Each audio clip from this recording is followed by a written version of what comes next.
Good afternoon and welcome back to another ironic introduction to another video. Today I'll be reviewing my second path of Abyss of Legends, kind of things I note for other people to do differently, things that I did because those were things I wanted to do even at the cost of units and lack of efficiency. There will be a link in the description below to my live stream, and there's timestamps in the comments that I have pinned if you want to go fight by fight, if you're looking for a specific fight and how I approached it. Now, before I dive into like a fight by fight review, just kind of an overall path thing, I didn't boost as much on this path as I did on path 1. Boosts are kind of expensive, and Abyss is very long, so it can be a lot of boosts, and because I have 5 paths of this, I didn't want to be as reliant on boosts. That said, there are definitely some fights you definitely want to boost on that I'll like comment on one at a time. But I don't think it's as needed. Masteries, I ran essentially the same mastery setup. Like, I ran Liquid Courage and Double Edge to start for the first 2 fights, and then I turned them off and I never turned them back on. There were a few situations where I feel like it would have been beneficial to turn them back on, but if you're like me and you're lazy, you can just opt for like the standard, you know, max out Despair, max out Deep Wounds, max out Assassin. I don't have Assassin unlocked personally, but you get the gist, and then just never touch your masteries and take the, you know, probably couple hundred, 200 to 300 unit loss in revives that you're getting from the damage reduction slash accounting for the, you know, cost in units for changing masteries. So just something to be mindful. I don't feel like I was that negatively impacted by not changing my masteries, but there were a couple of instances where in hindsight I should have, but at the same time, if I just played better, it wouldn't have been that big of a deal. Fight by fight, I started off, I brought Aegon, Symbiote Supreme, Dr. Doom, Nick Fury, and Human Torch. Now, one of the things people really commented on was Double Mystic, and my evaluation for whether or not I thought Double Mystic would be worth it was solely based on the Collector fight. I just wanted to see, like, for some people, and obviously not for all, but at least I know for myself, there are some of these fights where having Symbiote Supreme and Dr. Doom is really nice. For example, the Aegon fight is really easy to cruise through with Symbiote Supreme, as well as the Cull Obsidian fight is just strictly easier with Symbiote Supreme. Don't get me wrong, it's an easy one-shot with Doom, but you could save yourself some headache, and it's particularly important to note these are fights like at the end of the run when I was like exhausted and really mentally drained, and I still did these fights for 1 revive each. Cull Obsidian, that was just a huge play mistake. I went in and just like insta-died, but that's an easy one-shot. Symbiote Supreme does it no problem. So even in this like crazed, delusional mental state, these fights were so mechanically easy with Symbiote Supreme that I did them very cheap. And you can see here like the surrounding fights cost me a lot of revives. So that's really important, at least to me. So not to everybody. I do feel for this path, if you have Doom, that a lot of people, if not almost everybody, is going to be better off just bringing Heimdall.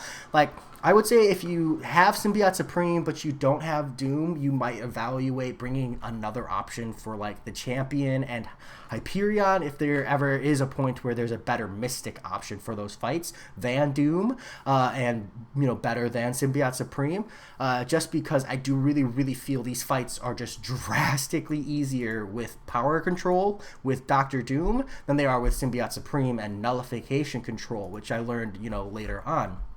But otherwise, I don't feel like Double Mystic was the worst thing I could do, or maybe you want to do Double Science so you can have Torch and Void. There are definitely a few fights, namely like this Iron Man Infinity War fight, where I would have really liked to have Void, you know, in the scenario that I ended up being on. So next, I'll go fight by fight. So real quick, Darkhawk was 9 revives. This isn't the world's greatest. I was struggling to retain my combo, but it's also not the worst. The fight's not mechanically difficult. It's just a lot of special baiting and a lot of chip damage. Like, all of these revives were essentially just death to chip damage.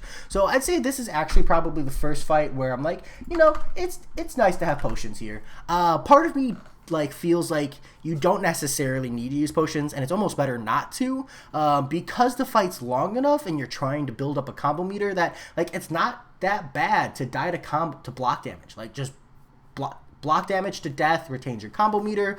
Yes, you're throwing out more revives this way, but shorter fights means less chance for you to lose it. I really, really wish I had retained more of my combo here, and I think the next time I ramp Aegon on this Darkhawk, I'm just going to pop 40%, and it's going to cost me more revives for the Darkhawk, but it will mean I'm retaining my combo, and I can save my potions for later down the path, where I think they'll be more valuable, and where each potion effect will have more of an impact. Because mostly it's walking into this Luke Cage fight. This fight sucked. I definitely think when you get skillful at this fight, and I've heard from other people that, by the third time you're doing it, this Luke Cage fight is a lot easier to handle, costing, 6 or 7 revives instead when you really get into the swing of using your heavy to, intercept the opponent. The best tip I've gotten from people is using the rage timer to predict aggressive AI.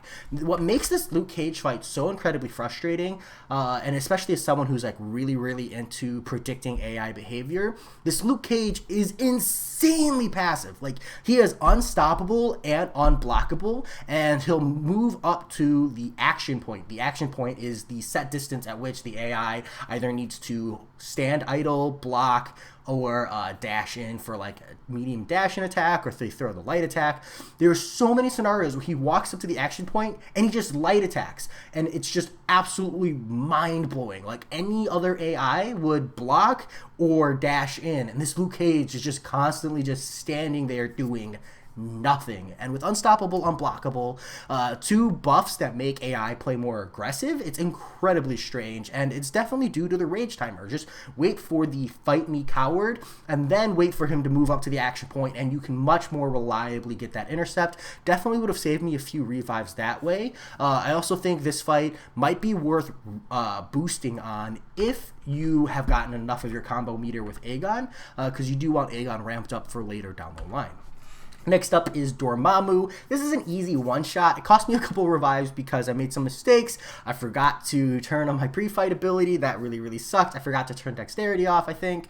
Definitely just small mistakes. I actually don't remember why this cost me 2 revives. Maybe I died to chip damage, but honestly, 2 revives is something that I don't feel is too hard. Human Torch blows through this fight. It's super easy. It's Mephisto. This is the fight that I definitely messed up on. I definitely forgot to turn my pre-fight on here. This is an easy one-shot with Human Torch as well. Note that if you have Human Torch, you don't have him awakened and you're trying to use him for this path, you can't use your pre-fight on Dormammu, so this is going to be a little more expensive for you. This is one of those scenarios where maybe you bring Void instead if you don't have an awakened Human Torch, because you need that awakened ability for Mephisto. Now, you can do Mephisto without his pre-fight, but the pre-fight just makes it 10 times easier. It's like an easy one-shot as long as you play defensive, and make sure you manage his power.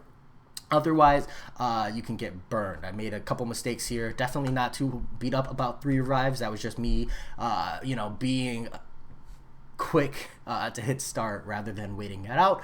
Brie Larson cost me 1 revive. I used Dr. Doom here and then ended up finishing it off with Symbiote Supreme. I accidentally pushed her to a special 3. 1 revive is pretty solid there. Otherwise, you should probably get the one shot. Ghost cost me 6 revives. Now, a couple of these revives were just really poor on my part. I think my biggest issue with the Ghost was that I was using this fight and I kind of underestimated it. I used this fight as a period of time to rest my hands. I was wearing my gloves, I had my sleeve on, I was putting the phone on the table to start resting up because it's a long path, and I ended up not banking combo. This is where you really need to bank your combo with Aegon. So if you're not in a state of mind where you feel like you can play well and you can know you're gonna die out easy, it might be worth quitting out of the fight and just throwing that extra 40 units in to secure your banked combo, if you're not confident, and or just play, take your break after Brie Larson and then jump into the Ghost fight well rested so that you can make sure you properly ramp up Aegon here. Iron Man Infinity War, I got down to low health, no problem. It's really not a hard fight. It was around revives 4 or 5 or something when I had him at the last 15%. That was brutal. This is a path where I would actually make an argument for Void being really good, partially because of, the Dormammu, Mephisto, and then Iron Man Infinity War. It would have been really nice to have Void for this last 15%. I could have just stalled out and let Void do the work. I ended up finishing up him off with Human Torch, you can jump in and do like the Aegon hold heavy strategy, but again, I didn't have mine ramped up enough for that to be an effective method, so this ended up costing me a lot of extra resources that it just really didn't need to cost, and was very, very unfortunate. But otherwise, this fight should cost you a lot less in revives, but could also cost you more if you struggle with that last 15% like I did. On my first path, I do want to note that it cost me way less. Iron Man Infinity War, with pretty much the same approach, cost me 4 revives the first time around between Aegon and Human Torch. So just be mindful that, you know, as long as you do that fight correctly and you essentially 100% that last 15%, it's not too hard. I think ideally my suggestion here is I went in with Human Torch when Iron Man Infinity War was around 68% or so. I think in hindsight, I wish I had gone in with him closer to 50%, just because the chip damage on Human Torch does eventually get to you. I wish I had popped an attack boost when I went in, maybe popped a health boost to help with chip damage, and then had him at like 50% and a pre-fight with Human Torch, and then I would have been able to blow past the last 15% without really having to worry as much. It would have made it a lot better. So yeah, that's something I'll note in the future. Next up is Joe Fixit. This is not a hard fight. I kept getting hit by special 2s. It's a very, very easy fight, so nothing really to comment there. Mordo cost me 16 revives. I was having trouble baiting specials for him. I think I spent like the first 7 or 8 revives just ramming my head into the wall and just getting infuriated. Just remember that you want to time your combos to reset his power, bait specials super early, because this Mordo plays crazy passive, and you really, really want to get those specials out, because a special 3 will just instant kill you. Otherwise, this fight can be very, very simple. I was just playing aggressive and impatiently, and that cost me dearly in revives. Next up is Deadpool Red. This did cost me 1 revive. I think the major reason for that is you don't want to use your pre-fight with Human Torch, and I did. The reason you don't want to use your pre-fight with Human Torch is that passive Nova Flames don't trigger despair. So I had 3 points in despair for maximum heal reversal, but Nova Flames don't count as a debuff, and because they don't count as a debuff, it doesn't trigger despair. Human Torch's actual regular Incinerate does better for heal reversing this Deadpool Red, and that's the way you want to do it. Do note that if you want to counter this Deadpool Red, I believe Human Torch is like the only option right now, or maybe hard powering through with Aegon and like the heavy counter and a ton of revives, because he is immune to Petrify. So that's incredibly important. Next up is Korg. Korg cost me 7 revives. I actually feel like I did Korg really, really well. Next time I want to do him for like 4 revives maybe. That would be ideal. But I still feel like 7 was really, really solid. Doom is so, so good for Korg. I know a lot of people say turn off dexterity so you don't have to worry about crowd control. I know some people say, you know, don't hit into his block and all that. For me, I actually approach this fight very differently. Like, people say don't throw special 1s because, like, it's a waste. I approach this fight very differently. I'm aggressive with the special 1 because it allows me to have free power control management. It's not the world's greatest, but it's a little bit. It's also extra hits, so it drops the rock shield super, super fast.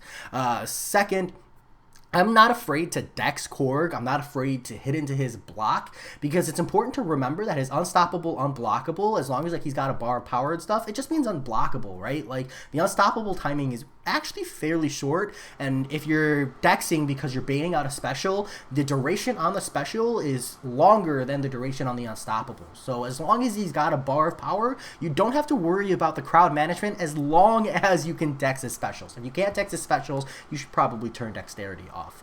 But I actually liked pushing it to him. It allowed me to play aggressive. It allows me to hit into his block and not have to worry about that, and then you just dex the specials. I use my special 1 to break the block if I need to and power drain, and I got into like a really good rotation of throwing out a special 2, and then like maybe throwing like pushing him into a special 3 is the biggest thing, and then throwing out a special 1, which brings you straight to a special 2, and then you throw a special 2, and then I like hold block, trying to get him to hit into me so I can get like an aggressive reparry stun or reparry combo opening, and then I can build up into a special 1 because he's still sitting at like 2 to 3 bars of power, and steal a bunch of that power, and that worked really, really well for me. I think those were some of my best fights. It's a much more aggressive and very greedy playstyle, but it worked really, really well. I'm a fan.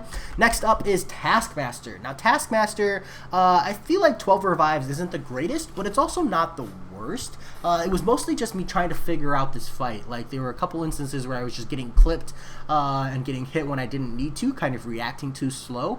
If you're using Aegon, definitely, like, you get insane amounts of damage from heavy counter special 2. Do note, you can only like stun or debuff him 10 times total before he goes immune, but that's plenty of scenarios for a special 2 big damage, which feels really good. I think 12 revives is something I'm okay with, so I didn't highlight it as like a poorly played, but I definitely would like to cut that down the next time approach.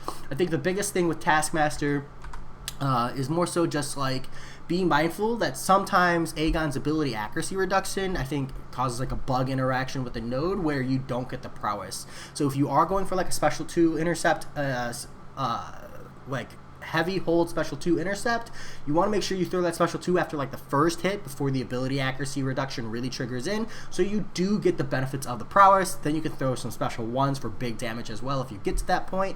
Overall, not a really hard fight. Both of Taskmaster's specials are fairly easy to dodge. I think what made this fight cost a little more for me was that my Aegon wasn't unblockable at this point, so I didn't have like a free opening, which made it a little bit harder. So ideally you do want Aegon 999 here, so you don't have to rely on the stun from parry for an opening, and you don't hit that stun immune phase, etc. Much easier fight with that regard. Next up is MODOK. Now I just played this fight like absolute ass. I wanted Aegon 999. I think this fight personally is just easier with Aegon. Nick Fury probably does more damage overall. Aegon's just easier to use, and I really struggle using Nick Fury against MODOK. I just really struggle with dexing the special 1. If you can't dex MODOK's special 1 because of that like small delay before the laser, this fight's gonna cost you, and that's really what happened to me. I think I eventually ended up just switching to Aegon despite having Nick Fury. I was just struggling with Nick Fury. I couldn't manage the fight. Aegon, even though I didn't have him 999, does have true accuracy, so you don't have to worry about auto block, but you also don't break his block, so you're still reliant on like a parry combo intercept or some kind of opening in that regard. Overall, not the worst of fights, but I definitely feel like I could have done this fight for like 8 or 9 revives cheaper if I just played it properly. Next up is Howard the Duck. This fight cost me 8 revives. I definitely think it's doable for 4. I didn't use like any kind of heal reversal techniques. I just played a little poorly on some of them, dying earlier than I needed to. But at this stage in time, I think I actually played it pretty decently. Aegon cruises through that fight. As long as you parry heavy all the charges down at the beginning to reduce the quantity of hits you're using before you're like actually getting damage off. Make sure you stun Howard the Duck to prevent the processing, so you don't have to worry about Thunderquack or the heal. Otherwise, fight's really not that bad. Hyperion, once you get into your rotation with Doom, this is a fairly easy fight. It's just important to remember that like when you're throwing your special 3, special 1, special 2, that kind of rotation style with Doom, you do have to be mindful of Hyperion's power gain, because you don't have like an infinite amount of staggers on him, and you might push him to a special 3 if you're not careful, and if you tank that special 3, you just die. So just be watchful of that. Doom does have really good power control here, but Hyperion just has an insane amount of constant power gain that you need to be watchful of. Otherwise, not too hard of a fight. I think I only died to a special 3 like twice, and it was fairly deep into my rotation after I'd gotten like a lot of hits off anyways, so it's not too hard, just something to be like watchful of. It's better to lose your rotation or throw an extra couple light attacks into a heavy rather than end up taking a special 3 and dying early. Now the champion fight, I ended up using hold on, this moved over for some reason. There we go. The champion fight, I brought Symbiote Supreme. I thought Champion, Aegon, and Call Obsidian were going to be the 3 fights where I was like, man, Symbiote Supreme, really good for those options. And I used Symbiote Supreme, and then I used Doom. And I'm not going to lie, I think you get more damage off with Symbiote Supreme, but my Symbiote Supreme is an Awakened, so it's not as consistent. But also, like, just the power control from Doom makes this fight so much easier. Like, this late in the path, I'm exhausted, I'm not playing patient, baiting specials is like not like the best thing I'm good at when I'm tired and playing impatient, so Doom's rotation made this fight a lot easier mechanically. So even though I think Sim Supreme can probably get a little more damage off if you play it patient and you play it right, I think Doom is just easier to implement. So those are my thoughts there, but I honestly, either Mystic Champion handles this fight just fine. Next up is Green Goblin. Now this fight cost me 15 revives. I don't think that's too bad. I would say potions and boosts are really, really nice here. Nick Fury just cruises through the fight. It's really not hard. You want to learn how to dodge the special 2. If you're not confident in dodging the whole thing, just take the first hit from the special 2 and then dex the rest. It's all really, really easy to time from there. It's just like that first initial dex on the special 2 that clips a lot of people. It's just safe to just block it, take the chip damage. It's not that big of a deal. And then if you're not using Nick Fury, you're going to want to heal up because the chip damage sucks. Otherwise, this fight's really, really not bad. It's just a lot of revives, but if you go in with the mentality that you're just trying to get 7 to 8% at a time, it's really not that bad. You can definitely get a lot more than that if you're like good at dexing specials and you're good at playing aggressive, etc. But if you're just trying to get the path done, just keep in mind, you're just trying to go for chip. And that makes the fight a lot more easy, because I don't think mechanically it's hard, it's just long. Mr. Sinister cost me 2 revives. Potions here were really, really nice. It's definitely a lot of chip damage. I keep doing this. It's a lot of chip damage, which can be a little annoying, but Human Torch just blows him up super, super, super quick. I think Void works as well. I'm not entirely sure. He might be immune to Petrify, so this might be a Human Torch fight only, but that fight really, really wasn't that bad. You just bait special 1s that builds up your Smolder. Bigger Smolder means longer Incinerates. Makes for a good time.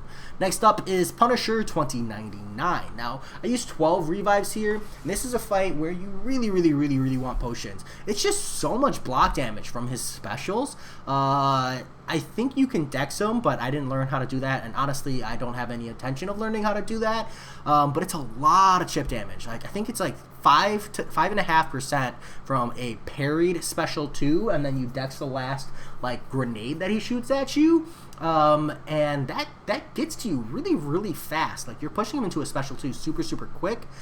So that really, really sucks. If you have the potions, this is a good place to use them, and you can cut the revives a lot, because pretty much all of these revives were just death to chip damage. Like, just dying to chip damage sucks. But again, same mindset. The fight mechanically isn't that hard, so as long as you keep your cool and you don't worry too much about the chip damage and you're not worried about throwing a few extra revives on here, it's not that bad of a fight. Next up is Loki. Now, I don't know what was up with me at this Loki stage, but I just kept getting hit. This fight can definitely be done for at least like half the revives, if not 2 or 3. I just played really, really poorly. Not a hard fight, super, super easy. No crazy tips, just don't throw your specials down to 0. Otherwise, you know, as long as you're just hitting him down, he goes down pretty quick, and it's not a hard fight. Both his specials are easy to dodge. Just poorly played on my part. Next up is Aegon. I use Symbiote Supreme. This is a fight where I really, really think Sim Supreme stands out. Otherwise, you can use Aegon. I think you can use Doom, but I'm not entirely sure. I just know Sim Supreme works really well. Essentially, you hit Aegon until he has, you know, let me pull up a fight. So essentially, you hit Aegon until he has a few Furies on him, and then you let those Furies fall off. It's going to trigger Mystic Dispersion and give you staggered effects. It's also going to trigger genetic mutations on Sim Supreme, and then you hit him a few more times, and then you back off through your special 3. You end up nullifying the Fury effects to get a bunch of power. Your genetic mutations at 100, or genetic memories at 100, so you get a bunch of power that way. And then you go into this awesome just, you know, step back and special 2 intercept the whole time until you rinse and repeat. So now I've got 100 genetic mutation. I'm going to go for a parry, hit him a bunch of times to give him a few Furies, also build up his power a little bit so I can get that sweet power steal. Then you want to dash back. You don't want a special 3 while you're in your combo, because you have 100% reduced ability accuracy reduction, and that's going to prevent your special 3 from working. I did end up screwing up one time, but that didn't really cost me much. This fight still is definitely one-shottable if you play it right and you've got like boosts on and stuff. But yeah, after that, it's just easy special 2 intercept. This is one of those scenarios where, like, it's not a hard fight, but it was really, really nice to have Sim Supreme for. So I'm glad I had him. Again, I feel like if I had just played my other fights better, I wouldn't have felt like I needed Heimdall. It's only because I played so poorly that I feel like Heimdall would have been clutch. Next up is Invisible Woman. This fight, you use Nick Fury for. I think the biggest takeaway I can have for it is if you're not confident in your ability to take Invisible Woman down, you're going to want to turn willpower on. If you're confident you can do it, you don't need it, but the willpower kind of helps with the block damage. It helps with the fear of power sting. It makes the fight a little bit easier to manage. At the very least, my biggest tip is don't be afraid to take 1 to 3 power stings from the special 1 just to get yourself ramped up. I played really defensive around those, trying to like ramp up without taking too much damage, and my best runs was when I just said F it through my special 1 and didn't worry about the power stings because like dancing around that whole time is really stressful, and that's how I ended up getting hit, and then I ended up getting like nothing out of her revive because until her initial shield is down, you get like no damage.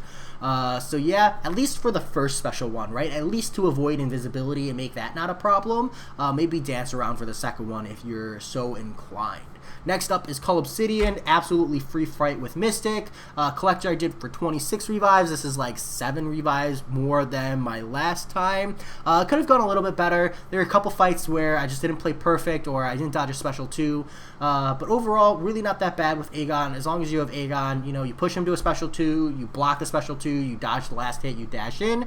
Potions are nice to give you a little more out of each revive, but honestly, the fight is really centric on getting a bunch of damage up front, reviving, and pushing your way through. So that's Path 2. Ended up costing me 8,480 units in value. It actually only ended up costing me like 7,000 in actual cost, just because I had a small stash.